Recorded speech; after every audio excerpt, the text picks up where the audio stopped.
Hello दोस्तों, आज अपन study करेंगे NCERT class 11 science unit third chapter number 8 और इस चैप्टर का पार्ट है फोर्थ।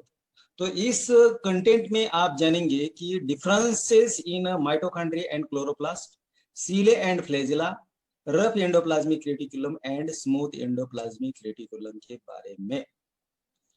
तो सबसे पहले देखेंगे भाई कि ये माइटोकॉन्ड्रिया और ये क्लोरोप्लास्ट ये चीफ ऑर्गेनेल होते हैं।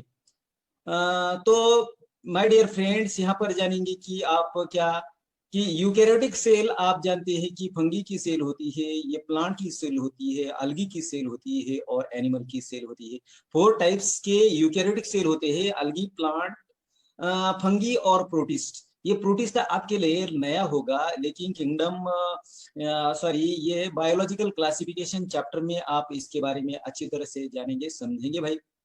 तो ये यहाँ पर देखिए कि प्रोटिस्टा ये ऐसा ऑर्गेनिज्म का ग्रुप होता है कि यूकैरियोटिक होता है, बट ये एक्चुअली ये प्रोटिस्ट जो भी होते हैं तो ये प्रोटिस्ट ये बट नॉट एनिमल का है, ये नॉट प्लांट का है, नॉट फंगी का है। ये ग्रुप में इंक्लूड होता है स्पेशल यूकैरियोटिक ऑर्गेनिज्म होते हैं, यूनिसेल्युलर यूकैरियोटिक कहेंगे भाई। तो फ्रेंड्स, इसमें प्रोटोजुआ, स्लाइम मोल्ड्स और कई अलगी यूनिसेल्युलर यूकैरियोटिक होते हैं। तो ये हुई बात यूकैरियोटिक किसकी, यूकैरियोटिक सेल की। तो नेक्स्ट देखेंगे सबसे पहले माइटोकॉन्ड्रिया वर्सेस क्लोरोप्लास्ट। ये माइटोकॉन्ड्रिया सभी यूकैरियोटिक सेल में पाए जाते हैं, प्लांट्स में पाए जाएंगे, एनिमल्स में पाए जाएंगे, अलगी में भी पाए जाएंगे और फंगी में पाए जाएंगे। लेकिन क्लोरोप्लास्ट जो होते हैं भाई, तो ये क्लोरोप्लास्ट सिर्फ प्लांट्स में पाए जाती है और दूसरे अलगी में पाए जाते हैं। तो ये माइटोकॉन्ड्रिया ये पावर हाउस ऑफ सेल का है, आप स्कूल लेवल से पढ़ते आ रहे हैं भाइयों, मेरे बहनों। और ये क्लोरोप्लास्ट जो है तो ये फोटोसिंथेटिक सनलाइट एनर्जी ट्रैप करता है। ये स्पेशल ये सनलाइट एनर्जी ट्रैप करता है, सनलाइट एनर्जी के फोटॉन्स कैप्चर करता है। उसके अंदर थैलेक्लॉइड होते हैं और थैलेक्लॉइड के अंदर कई पिगमेंट सिस्टम होती है।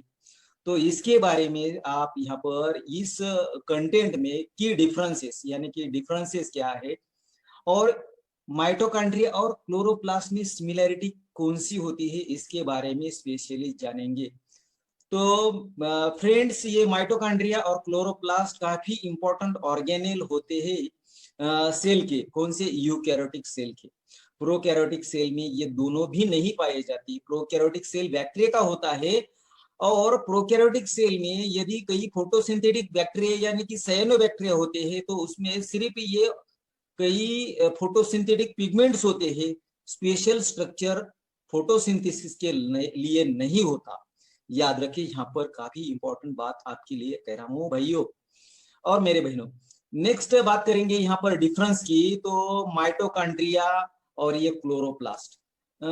मेरे दोस्तों, प्यारे दोस्तों, पावर हाउस ऑफ सेल इसे माइटोकॉन्ड्रिया को कहा जाता है, स्कूल लेवल से आप पढ़ रहे हैं इसको। सो ये रिस्पॉन्सिबल होता है एनर्जी मेटाबॉलिज्म के लिए, means whatever the chemical reaction which occur inside the cell of any cell except prokaryotic cell, तो मेटाबॉलिज्म प्रोसेस में काम आता है और सेल्यूलर रेस्पिरेशन में माइटोकॉन्ड्रिया करता है और ये एनर्जी स्टोर करता है एटीपी की फॉर्म में। लेकिन मेरे बहनों और भाइयों, ये लार्ज क्लोरोप्लास्ट कॉम्प्लेक्स ये होता है और ये माइटोकॉन्ड्रिया से ज्यादा बड़ा होता है और ये साइट होता है फोटोसिंथेसिस के लिए। फोटोसिंथेसिस टेक्स प्लेस होता है इस क्लोरोप्लास्ट में। ये क्लोरोप्लास्ट आपको अलगी में और ये प्लांट्स में, हर एक प्लांट्स में दिखाई देगा। फोटोसिंथेसिस आप जानते हैं कि इनऑर्गेनिक कंटेंट से ऑर्गेनिक कंटेंट बनते ही, यानी कि ग्लूकोज बनता है कार्बन डाइऑक्साइड और वाटर से with the help of sunlight. और ये माइटोकॉन्ड्रिया जो भी एनर्जी फोटोसिंथेसिस में बनी है उसका क्या करता है, ये कैटाबोलिज्म करता है।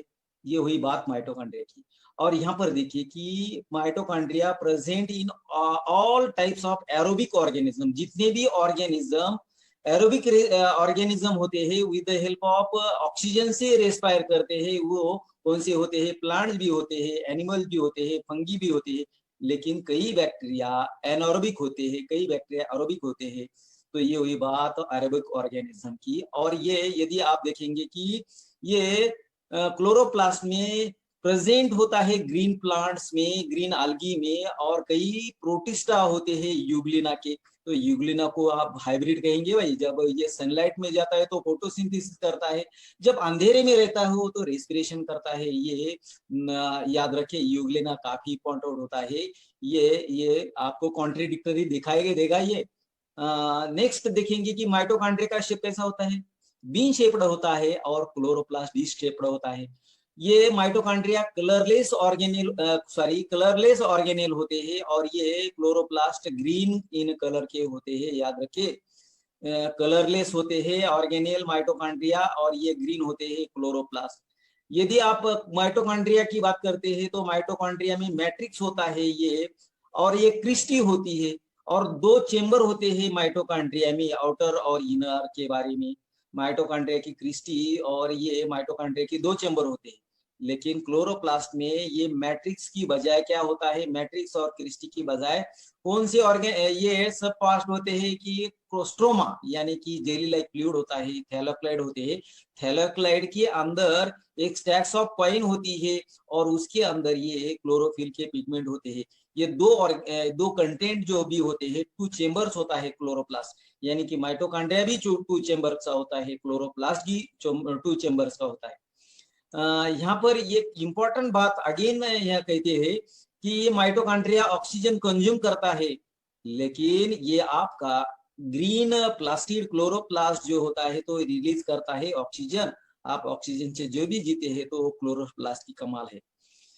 नेक्स्ट देखेंगे भाइयों और बहनों, ये mitochondria do not possess any pigment. Mitochondria में कोई पिगमेंट्स नहीं होते, पिगमेंट्स यानी कि रंग द्रव्य नहीं होते, सनलाइट एनर्जी वो माइटोकॉन्ड्रिया ट्रैप नहीं करता। लेकिन मेरे भाइयों और बहनों, ये क्लोरोप्लास्ट कंटेन करता है पिगमेंट्स। कौन से पिगमेंट होते हैं, कैरोटीनाइड्स होते हैं, और क्लोरोफिल ए बी, ये आप स्पेशल चैप्टर में जानेंगे भाइयों। ये कैरोटीनाइड की बात याद रखिए और क्लोरोफिल की बात याद रखिए, ये पिगमेंट्स होते हैं, रंग द्रव्य होते हैं। नेक्स्ट बात करते हैं एनर्जी रिलीज के बारे में। तो friends, mitochondria energy released by breaking down the organic food. ये ऑर्गेनिक फूड कौन सा होता है, जो भी प्लांट्स ऑर्गेनिक फूड बनाते हैं उसे वो कार्बोहाइड्रेट यानी कि ग्लूकोज होता है, उसका कैटाबोलिज्म होता है, और कैटाबोलिज्म होके प्रोड्यूसिंग कार्बन डाइऑक्साइड और वाटर। ये कॉम्प्लेक्स फूड जो होता है वो ग्लूकोज ब्रेक डाउन होता है और उसका सिंपल बनता है इनऑर्गेनिक कंटेंट कार्बन डाइऑक्साइड और वाटर। ये हुई बात माइटोकॉन्ड्रिया की। तो इस क्लोरोप्लास्ट में क्या होता है कि फ्रेंड स्टोर एनर्जी करता है chloroplast, and uses the carbon dioxide and water to produce the glucose. Glucose molecule बनाने के लिए ये सनलाइट एनर्जी का यूज किया जाता है, सनलाइट एनर्जी के फोटोन यूज किए जाते हैं, और उससे प्लांट की बॉडी में, लीव्स में, या कई अदर ऑर्गन्स में प्लांट की एनर्जी स्टोर होती है। ये हुई भाई बात differences in mitochondria and chloroplast की। नेक्स्ट स्लाइड में भाइयों और मेरे बहनों देखेंगे कि ये सिमिलरिटी क्लोरोप्लास्ट में और माइटोकॉन्ड्रिया में क्या होती है। तो माइटोकॉन्ड्रिया एंड क्लोरोप्लास्ट सिमिलरिटीज यहाँ पर आप अच्छी तरह से स्टडी करेंगे। ये हुई, ये आपको पिक्चर दिखाई दे रहा है माइटोकॉन्ड्रिया का, और ये दिखाई दे रहा है क्लोरोप्लास्ट का। इसमें सिमिलरिटी की बात करते हैं, सिमिलरिटी क्या होती है, साधर्म्य में क्या होता है। ये माइटोकॉन्ड्रिया और क्लोरोप्लास्ट दोनों भी ये डबल मेम्ब्रेन के होते हैं, डबल मेम्ब्रेन स्ट्रक्चर होता है, उनकी रचना डबल मेम्ब्रेन की होती है। ये दोनों ही ऑर्गेनेल ये कंटेन करते हैं, दोनों ही ऑर्गेनेल में डीएनए और आरएनए होता है। याद रखिए, ये न्यूक्लिक एसिड होते हैं भाइयों, डीऑक्सीराइबो न्यूक्लिक एसिड और राइबोज न्यूक्लिक एसिड। और ये दोनों में तीसरा ये सिमिलरिटी क्या होती है, तीसरी, both provide energy to the cell. ये माइटोकॉन्ड्रिया और क्लोरोप्लास्ट दोनों ही ऑर्गेनेल, क्लोरोप्लास्ट ये प्लांट को एनर्जी प्रोवाइड करेगा, और माइटोकॉन्ड्रिया एनिमल को एनर्जी प्रोवाइड करेगा। ये एनर्जी प्रोवाइड का कॉमन फीचर है भाइयों। और मेरे छोटे फ्रेंड्स, गर्ल्स फ्रेंड्स को, तो ये बोथ ऑर्गेनेल माइटोकॉन्ड्रिया और क्लोरोप्लास्ट कंटेन करते हैं एंजाइम्स और कोएंजाइम्स। एंजाइम्स क्या होते हैं भाई, आप अच्छी तरह से बायोमोलिक्यूल चैप्टर में जानेंगे, और कोई एंजाइम है वो बायोमोलिक्यूल एंजाइम्स ये प्रोटीन होते हैं, कोई एंजाइम भी प्रोटीन होते हैं, याद रखिए। इसके बारे में अभी तक ज्यादा डिटेल में नहीं कहेंगे, आपके लिए यहाँ पर सिमिलरिटी की बात करते हैं यहाँ पर। तो ये माइटोकॉन्ड्रिया और chloroplast, there is the involvement होता है ऑक्सीजन एंड कार्बन डाइऑक्साइड का, दोनों में भी इन्वॉल्वमेंट होता है माइटोकॉन्ड्रिया और क्लोरोप्लास्ट में। CO2 और ऑक्सीजन O2 का इन्वॉल्वमेंट होना लाजमी है, ये गैस का इन्वॉल्वमेंट करते हैं भाइयों। और ये अनदर यूनिक फीचर यहाँ पर, ये काफी इंपॉर्टेंट ये बात कह रहा हूँ यहाँ पर आपके लिए भाइयों। यूनिक फीचर क्या होता है कि बोथ ऑर्गेनेल माइटोकॉन्ड्रिया और क्लोरोप्लास्ट ये move from one place to another place within the cell. ये कहाँ पाए जाते हैं, सेल की साइटोप्लाज्म में पाए जाते हैं। लेकिन ये माइटोकॉन्ड्रिया और क्लोरोप्लास्ट याद रखिए कि प्रोकैरियोटिक सेल यानी कि बैक्टीरियल सेल में, माइकोप्लाज्मा में नहीं होते। प्लांट सेल में, अलगी सेल में और फंगी सेल में, एनिमल सेल में ये पाए जाते हैं। ये याद रखिए कि पाए जाते हैं। माइटोकॉन्ड्रिया सब सेल में होता है, लेकिन क्लोरोप्लास्ट सिर्फ प्लांट सेल में और अलगल सेल में होता है, याद रखिए। नेक्स्ट बात करते हैं भाइयों की डिफरेंसेस बिटवीन सीलिया और फ्लैजेला। ये सीलिया और फ्लैजेला क्या है। तो माय डियर फ्रेंड्स, यहाँ पर देखिए कि number of सीलिया is comparatively more होते हैं, रेंजेस इन द थाउजेंड्स में। सीलिया की उस ऑर्गेनिज्म में, जो भी ऑर्गेनिज्म में सीलिया पाए जाते हैं तो हजारों की संख्या में होती है। लेकिन ये फ्लैजेला की यदि बात करते हैं भाइयों कि number of flagella is comparatively less, इसका रेंज कितना होता है, तो ये 1 फ्लैजेला से लेकर 8 फ्लैजेला तक होता है। लेकिन सीलिया थाउजेंड्स में होती है, हजारों में होती है। दूसरा डिफरेंस, सीलिया ये शॉर्टर इन लेंथ होती है, उसकी लेंथ शॉर्टर होती है, लेकिन फ्लैजेला लॉन्गर इन लेंथ होता है। इसका बीटिंग पैटर्न कहते हैं सीलिया का, जब आप स्टडी करते हैं तो सीलिया ये वेरी कॉम्प्लिकेटेड होते हैं। ये मूव होते हैं वाइड रेंज ऑफ मोशन, इसकी रेंज जो भी होती है तो वाइड होती है, बहुत सारी होती है। लेकिन ये फ्लैजिला का बीटिंग पैटर्न होता है, मूवमेंट का पैटर्न होता है फ्लैजिला का। तो इसमें फ्लैजिला सर्कुलर फॉर्म में बीट करता है, वेव फॉर्म लाइक बीट करता है, प्रोपेलर लाइक मोशन करता है। याद रखिए, ये आपको पूछेंगे कि इसकी मोशन कैसी होती है। तो फ्रेंड्स, ये इंपॉर्टेंट, अभी ये पॉइंट काफी इंपॉर्टेंट आपके लिए मायने रखता है कि ये सीलिया सिर्फ यूकैरियोटिक सेल्स में पाए जाते हैं। यूकैरियोटिक सेल कौन सी होती है, कई प्रोटिस्टा होते हैं यूकैरियोटिक सेल से। ये प्लांट सेल, एनिमल सेल, ये और फंगल सेल, इसमें आपको सीलिया पाएंगे। तो यहाँ पर देखिए कि flagella found in prokaryotic cells और यूकैरियोटिक सेल, दोनों सेल में पाए जाते थे। और लेकिन यूकैरियोटिक सेल में सिर्फ क्या पाएंगे, ये सीलिया पाए जाएंगे। ये हुई बात सीलिया की। तो सीलिया के टाइप्स दो होते हैं, याद रखिए कि ये कई सीलिया नॉन मोटाइल होते हैं, ये मूवमेंट नहीं करते, और कई सीलिया मोटाइल सीलिया होते हैं, ये मूवमेंट करते हैं। आप जानते हैं कि फ्लैजिला प्रोकैरियोटिक सेल में और यूकैरियोटिक सेल्स में होता है। और फ्लैजिला के कितने टाइप होते हैं यहाँ पर कि 3 टाइप्स ऑफ फ्लैजिला होते हैं। बैक्टीरियल सेल को भी फ्लैजिला होता है, आर्चियल सेल को भी, आर्की बैक्टीरिया यानी कि एनिशिएंट बैक्टीरिया, आर्की बैक्टीरिया यानी कि एंशिएंट बैक्टीरिया, ये हैरेस कंडीशन में पाई जाती है। वल्केनो लाइक ये एक्सट्रीम सॉल्ट यहाँ पर होता है, वहां के बैक्टीरिया उस एरिया में पाए जाते हैं, उसे आर्कियल बैक्टीरिया कहते हैं भाइयों और मेरे बहनों। और कई यूकैरियोटिक फ्लैजिला भी होते हैं प्लांट सेल में और एनिमल सेल में। मोस्टली एनिमल सेल में फ्लैजिला पाया जाता है। आप जानते हैं कि स्पर्म जो होता है, तो स्पर्म ये मूवमेंट करता है टेल से। तो यहाँ पर आपको काफी इंपॉर्टेंट ये बात हुई है यहाँ पर। ओके फ्रेंड्स, नेक्स्ट देखिए कि दूसरा ऑर्गेनेल पाया जाता है इस सेल में, endoplasmic reticulum. Endoplasmic reticulum 2 type के होते हैं, एक RER होता है यानी कि रफ एंडोप्लाज्मिक रेटिकुलम, और दूसरा होता है स्मूथ एंडोप्लाज्मिक रेटिकुलम यानी कि SER। याद रखिए, एंडोप्लाज्मिक रेटिकुलम जिस एंडोप्लाज्मिक रेटिकुलम पर राइबोसोम्स होते हैं, राइबोसोम्स अटैच होते हैं मेम्ब्रेन को, उसे रफ एंडोप्लाज्मिक रेटिकुलम कहा जाता है। और उसके अगेंस्ट क्या होता है कि ये फ्रेंड्स यहाँ पर देखिए कि स्मूथ एंडोप्लाज्मिक रेटिकुलम की बात करते हैं तो it does not have ribosome on it's membrane. वो एंडोप्लाज्मिक रेटिकुलम की मेम्ब्रेन पर राइबोसोम नहीं पाए जाती, इसलिए उसे स्मूथ एंडोप्लाज्मिक रेटिकुलम कहा करते हैं भाइयों। और ये रफ एंडोप्लाज्मिक रेटिकुलम ये फॉर्म होता है किससे, सिस्टर्नी और कई ट्यूबुल्स, ये दो टाइप के कंटेंट होते हैं, दो टाइप के ऑर्गन्स होते हैं आरईआर पर, यानी कि रफ एंडोप्लाज्मिक रेटिकुलम पर। लेकिन मेरे प्यारे बहनों और दोस्तों, ये फॉर्म होता है वेसिकल और ट्यूब्यूल से। वेसिकल क्या है, तो इस चैप्टर में आगे आगे स्पेशली देखेंगे कि वेसिकल्स और ट्यूब्यूल्स क्या होते हैं, याद रखना। और ये रफ येलो एंडोप्लाज्मिक रेटिकुलम क्या सिंथेसाइज करता है, क्या फॉर्म करता है, क्या प्रोड्यूस करता है, तो ये आरईआर एंजाइम्स प्रोड्यूस करता है और प्रोटीन्स प्रोड्यूस करता है। तो फ्रेंड्स, ये स्मूथ एंडोप्लाज्मिक रेटिकुलम क्या निर्माण करता है या फॉर्म करता है या सिंथेसाइज करता है, तो ग्लाइकोजिन, लिपिड और स्टेरॉइड्स, ये तीन कंटेंट ये सिंथेसाइज करता है, यानी कि फॉर्म करता है। ये काफी इंपॉर्टेंट लाइन, ये डिफरेंस आपके लिए मायने रखता है, इंपॉर्टेंट। और ये नेक्स्ट बात करते हैं ये फोर्थ डिफरेंस की, तो ये हेल्प करता है फॉर्मेशन ऑफ लाइसोसोम्स।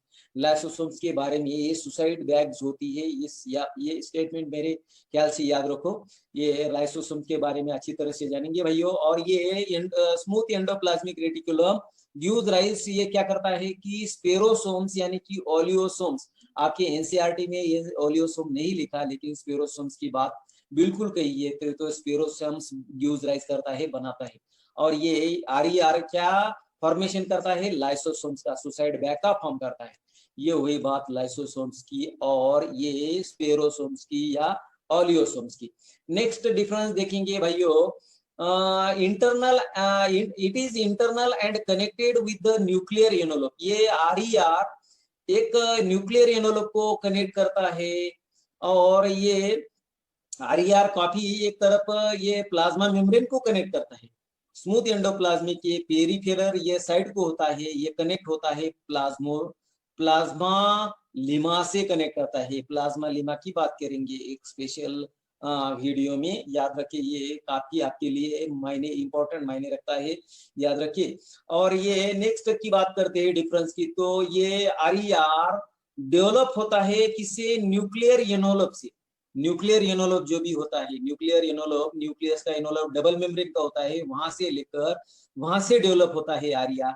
लेकिन ये एसईआर डेवलप होता है आरईआर से। ये देखिए, आरईआर से जहां पर राइबोसोम नहीं पाएंगे, जहां पर जिस सरफेस पर एंडोप्लाज्मिक रेटिकुलम के राइबोसोम नहीं होते, उसे एसीआर कहते हैं। ये इंपॉर्टेंट बात है आपके लिए मेरे दोस्तों, मेरे प्यारे बहनों और भाइयों। तो लास्ट का आरईआर का डिफरेंस जानेंगे कि रफ एंडोप्लाज्मिक रेटिकुलम प्रोवाइड करता है, क्या प्रोवाइड करता है, प्रोटीन्स एंड लिपिड्स। किस दूसरा ऑर्गेनेल ही गोल्गी एपरेटस यानी कि गोल्गी कॉम्प्लेक्स को प्रोटीन और लिपिड्स ये प्रोवाइड करता है, ये देता है। याद रखिए कि आपको पूछेंगे कि गोल्गी कॉम्प्लेक्स को कौन सा एंडोप्लाज्मिक रेटिकुलम प्रोटीन और लिपिड प्रोवाइड करता है, तो आरईआर करता है। और यहाँ पर देखिए कि ये प्रोवाइड करता है vesicles for cis face of Golgi apparatus. Golgi apparatus तो दो टाइप के फेस होते हैं, सिस और ट्रांस, तो ये प्रोवाइड करता है ये वेसिकल्स फॉर सिस फेस को। ये हुई बात आपके लिए ये इसकी वेसिकल्स की। तो फ्रेंड्स, नेक्स्ट यहाँ पर आप क्या करेंगे कि खत्म करते हैं दोनों ये रफ एंडोप्लाज्मिक रेटिकुलम और स्मूथ एंडोप्लाज्मिक रेटिकुलम के। आप किताब में अच्छी तरह से उसके डायग्राम की तरफ देखिए, यहाँ पर आप स्टॉप करते हैं। फ्रेंड्स, इस वीडियो को अंत तक देखिए, लाइक करिए, सब्सक्राइब करें और शेयर करें।